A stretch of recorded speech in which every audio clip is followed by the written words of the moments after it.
terrible par les faits décrits et vertigineuse par l'ampleur qu'elle continue de prendre, l'enquête sur Patrick Poivre d'Arvor a refait la une du quotidien Libération ce 20 septembre 2022.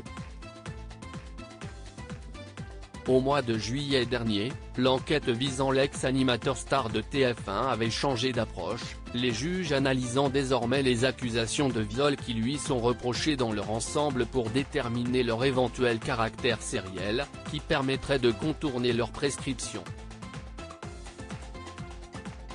Les nouveaux témoignages dévoilés par Libération s'inscrivent dans le portrait présumé de cet individu.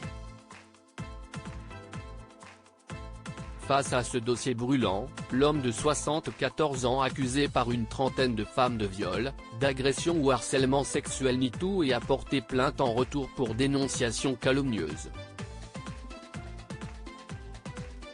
Bénédicte Martin, journaliste et autrice de 44 ans, a souvent parlé du comportement de celui qu'on surnomme PPDA. Mais jamais elle n'a été prise au sérieux, tant son attitude semblait connue et dédramatisée. À la lumière des accusations dont il fait l'objet aujourd'hui, sa parole fait un écho différent. L'homme n'est plus le présentateur qui s'invite dans tous les foyers avec son JT, mais est aujourd'hui représenté comme un prédateur, ami avec un autre homme à scandale, Nicolas Hulot. Dans Libération, le récit de l'écrivaine est d'autant plus glaçant qu'il fait apparaître le nom de la fille décédée du journaliste, Solène, qui s'est suicidée à 19 ans. Un témoignage qui fait partie de la plainte qu'elle a déposée le 12 septembre contre PPDA pour une agression sexuelle qui serait survenue en novembre 2003 dans le bureau de l'animateur.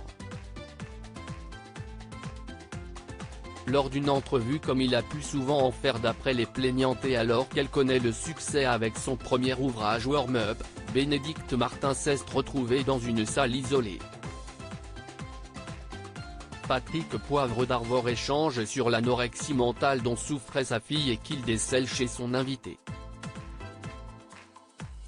Il lui dit alors : « Vous me faites penser à Solène. Les filles anorexiques sont souvent très intéressantes, très sensibles. J'aimerais vraiment vous aider à vous alimenter, aurait-il dit selon le souvenir de la plaignante.